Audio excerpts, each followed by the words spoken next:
নাও।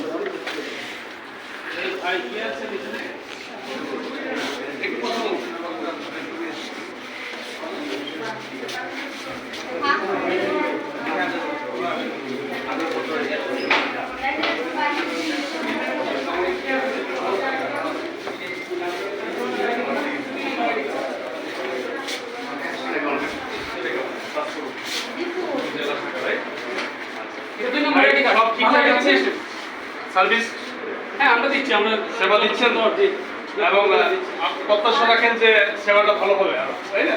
আমরা দিচ্ছি। মানুষ কিভাবে নিচ্ছে এটি সবচেয়ে বড় কথা, কিন্তু আমরা আমাদের সেবা দিচ্ছি। নামটা বাদল বাদল বাদল ভাই। বাদল ভাই এটা দেখেন কেমন অ্যাকাউন্ট অ্যাকাউন্টে এই যে এটা এসে ধরেন এটা 2 নম্বর আমরা তাদের পাঠাবো যে নির্বাচন অফিস থেকে একটু ফিরে আসবে। এটা উনি মনে করতে পারে হয়রানি, আবার আমাদের সেক্রেটারির জন্য আমরা মনে করবো যে এই যে দেখেন এই আইডিটা হচ্ছে 2 নম্বর আইডি। হ্যাঁ, এখন এটা যদি হ্যাঁ এটা যদি পাসপোর্ট অফিসে যারা আছেন তারা হয়তো বলবেন এটা সংশোধন করে আসতে বা রাইট নিয়ে আসতে, সেই ক্ষেত্রে যদি বলে যে কোনো ধরনের হয়রানি হয়েছে সেটা ঠিক না। কারণ ওনার সব ডকুমেন্ট ঠিক থাকার পর যদি পাসপোর্ট অফিস ওনাকে সেবা না দেয় তাহলে উনি বলতে পারেন যে উনি সেবা পাবেন। আপনারা কি পাচ্ছেন সেবা ঠিকঠাক? তাই না? এটা ভেরিফাইড কপি নিয়ে আসেন নির্বাচন অফিসে, নির্বাচন অফিসে যান। আচ্ছা এই বাদল ভাই এবং আপনার নামটা শুভকুমার দে। শুভ, একটু আপনারা জনগণের উদ্দেশ্যে দেশ এবং বিদেশ থেকে যারা দেখছে, হ্যাঁ তাদের উদ্দেশ্যে একটু একটা মিনিট বলবেন আপনাদের সেবাটা কিভাবে নিশ্চিত করবেন। তো আমরা আমাদের সেবা নিশ্চিত করার সবচেয়ে বড় যে জিনিসটা এটা হচ্ছে আমরা আমাদের সেবা দিচ্ছি, কিন্তু যারা সেবা নিচ্ছে ওরা যদি সচেতন না করে, ওরা যদি না বুঝে আমাদের মেসেজটা বা আমাদের বলাটা যদি না বুঝে, তাহলে কিন্তু অনেক সময় যে মনে করতে পারে যে এটা আমরা হয়। ওনাকে বললাম যে এটা জিনিসটা ফেক, উনি নিজেও জানে কিন্তু জিনিসটা ফেক। এখন উনি যদি আমাদেরকে কোঅপারেট করে দেন উনি নির্বাচন অফিস থেকে এটা নিয়ে আসে তাহলে ঠিক আছে। আচ্ছা বহিরাগত দালাল কি আছে মনে করেন? না, আমাদের অফিসে নেই, অফিসে নেই, বাহিরে আছে। থাকতে পারে। আচ্ছা আমি আজকে প্রথমেই কৃতজ্ঞতা প্রকাশ করবো মাননীয় পুলিশ সুপার মহোদয় হবিগঞ্জ জেলা এবং অফিসার ইনচার্জ সদস্যরা। আজকে যে ঢাকা থেকে আমরা এখানে এসেছি, আমি পাসপোর্ট অফিসে আসার পরে এই পর্যন্ত আমি যতটুকু পেলাম হবিগঞ্জ জেলার পাসপোর্ট অফিসের কার্যক্রম খুব ভালো চলছে। কিন্তু আমরা যেটা ভেবে বা আমার কাছে যে ফর্মগুলো গিয়েছিল যে এখানে বহিরাগত দালালরা অনেক ধরনের ডিস্টার্ব করে, সেটা এখনো এই পর্যন্ত পাইনি। এই জন্য এখানে যারা আছেন মাদলদা আছেন এবং শুভ আছেন, ওনাদেরকে আন্তরিক কৃতজ্ঞতা জানাচ্ছি যে সেবাটা আমাদের কাছে ভালোই মনে হয়েছে এবং আপনারা যেহেতু দেশ বিদেশ থেকে দেখছেন আপনারা কমেন্টের মাধ্যমে জানান। ঠিক আছে, ভালো থাকবেন। আমি আপনাদের সিনিয়রদের সাথে কথা বলতে জি নেক্সট উইক।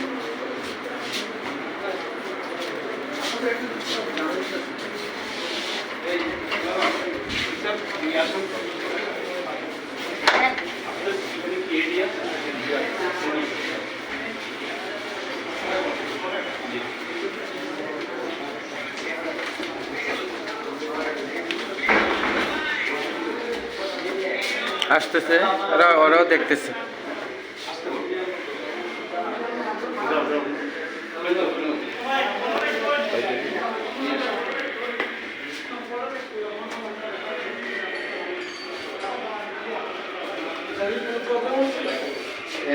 এগুলো না ইসলাম তাদের মধ্যে ডেলিভারি টিভি 20 তারিখ দুর্বাদে নিচে এগুলো কোনো প্রশ্ন নেই।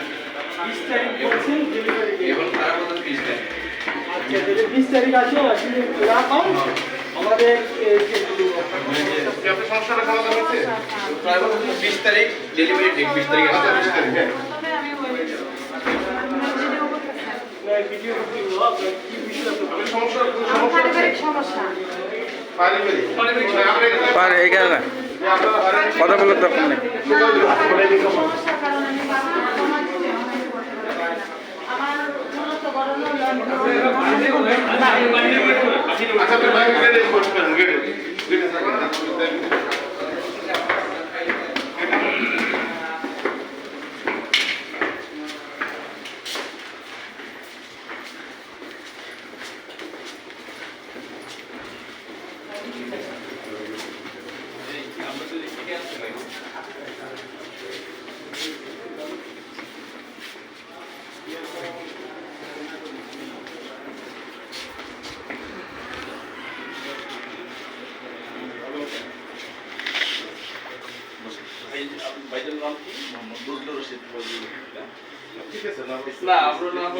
আচ্ছা বিষয়টা হচ্ছে সারা বাংলাদেশে আমাদের এই পাসপোর্ট এবং বিআরটি অফিসে হ্যাঁ আমাদের কার্যক্রম পরিচালনা আমরা দেখেছি এই দুর্নীতি বসে কথা বলি না, আমি আসলে আপনাকে একটা ধন্যবাদ দিব। আমার এই যে লাইভ ক্যামেরা চলতেছে, হ্যাঁ, ধন্যবাদ এই জন্য দিব যে আমি এতক্ষণ যে ঘুরলাম প্রত্যেকটা ব্যক্তিকে আমি জিজ্ঞাসা করলাম যে ওনারা সেবা পাচ্ছে কিনা। একটা ব্যক্তি আমি এই পর্যন্ত পেলাম না যে বললো যে সেবা পায় নাই। না, মানে আমরা চেষ্টা করতেছি ভালো সেবার মান বাড়ানোর জন্য। এখন আমি এখন হবিগঞ্জ জেলা পাসপোর্ট অফিসে আছি এবং আমার সামনে যিনি আছেন উনি হচ্ছেন জনাব মোহাম্মদ বদরুল রশিদ, সহকারী পরিচালক হবিগঞ্জ জেলা পাসপোর্ট অফিস। তো আমি আসলে এই পর্যন্ত 10 মিনিটে 20 মিনিটে আমি যতটুকু যাদের সাথে প্রশ্ন করলাম একটা ব্যক্তি পেলাম না যে আমাকে বললো যে সেবা পায় নাই। তাহলে এই জন্য আমি মনে করি যে ওনাকে একটা ধন্যবাদ আমার দেওয়া প্রয়োজন। আপনি একটু আপনার ডেজিগনেশনটা বলে একটু দেশ এবং জাতির উদ্দেশ্যে জনগণের যে প্রত্যাশা সেটা যে ভালো সেবা পাচ্ছে এবং ওদের ভবিষ্যতে পাবে একটু বলবেন। আচ্ছা, ধন্যবাদ আপনাদেরকে। আপনারা আমাদের এই অফিসে আসছেন, এই জন্য আমরা অত্যন্ত খুশি হয়েছি। আমার নাম মোহাম্মদ বজলুর রশিদ, সহকারী পরিচালক হিসেবে আছি আঞ্চলিক পাসপোর্ট অফিস হবিগঞ্জ। আসলে আমি এখানে জয়েন করার পর থেকেই আমরা চেষ্টা করতেছি মানুষের দোরগোড়ায় সেবা পৌঁছে দেওয়ার জন্য। আমাদের অফিসে যারা আসবে আমরা নিজে থেকে তাদেরকে সেবাটা নিশ্চিত করার জন্য আমরা চেষ্টা করতেছি। এর মধ্যে কিছু ভুল ত্রুটি থাকতে পারে, আমরা কেউ আমাদের দেখাই দিলে যে এই জায়গাটায় একটু সমস্যা আছে, আমরা তৎক্ষণাৎ ওই ব্যবস্থাটা নেওয়ার চেষ্টা করছি। এই জন্য আপনারা হয়তো আসে দেখতে পাচ্ছেন। এই জন্য আমি অন্তত খুশি হলাম যে আপনার কাছ থেকে একটা মানে সাধুবাদ পাইলাম। আর দালালদের ব্যাপারে যদি আপনারাও মনে করেন যে আপনারা পারতেছেন না, প্লিজ আমি আমাদের নাম্বার দিয়ে যাচ্ছি, আমাদেরকে জাস্ট ইনফর্ম করবেন, মানে দালাল মুক্ত করতে হবে। দালাল মুক্ত কারণ দেখেন আপনার বহিরাগত একটি দালাল হয়তো একটি মানুষের কাছ থেকে গভর্নমেন্ট ফির বাইরে কিছু টাকা নিচ্ছে, তার প্রভাবটা কিন্তু আপনাদের উপর পড়তেছে।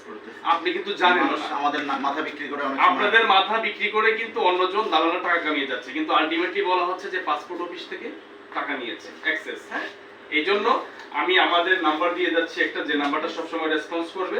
আপনারা যদি আপনাদের জায়গা থেকে অনেক দায়বদ্ধতা থাকে, অনেক কিছু হয়তো পারেন না, চেষ্টা করলো আপনারা আমাদেরকে ইনফর্ম করবেন, আমরা সাথে সাথে এটা আমরা সর্বোচ্চভাবে দেখার চেষ্টা করবো ইনশাআল্লাহ। বহিরাগত জানি সাধারণত এরা আপনাদের নাম বিক্রি করে, বুঝলেন? আমাদের কথা বলে সিনিয়র দিতে হয়, ঠিক আছে?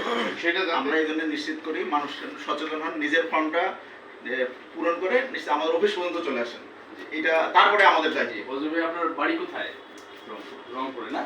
আচ্ছা, আমি আবারও বজলুর জনাব মোহাম্মদ বজলুর রশিদ ভাইকে আমি আবারও কৃতজ্ঞতা প্রকাশ করছি যে আমি যে একটা প্রত্যাশা বা যে আমি ঢাকা থেকে যে আসছিলাম, আমার মানে চিন্তা চেতনাটা এরকম ছিল যে না হলে অনেক ধরনের এখানে সঠিক কাজ পাবো না। হ্যাঁ, যেভাবে আমাকে মানুষ কমেন্টে বা কমপ্লেইন লেখে যে পাসপোর্ট অফিসে অনেক ধরনের দুর্নীতি হচ্ছে, বিআইডিতে হচ্ছে, তো সেই জায়গা থেকে আমি এসে এত ভালো লাগলো আমার। এই জন্য আমি বজলুর ভাইকে আপনার কৃতজ্ঞতা প্রকাশ করছি। আর আপনি একটু ওই বজলুর ভাইয়ের নাম্বারটা নিয়ে নেন, আর একটা নাম্বার দিয়ে দেন, ওনার নাম্বারটা নিয়ে নেন, পার্সোনাল নাম্বার। জি, আপনার নাম্বার মোহাম্মদ বজলুর রশিদ, এডি না? 01733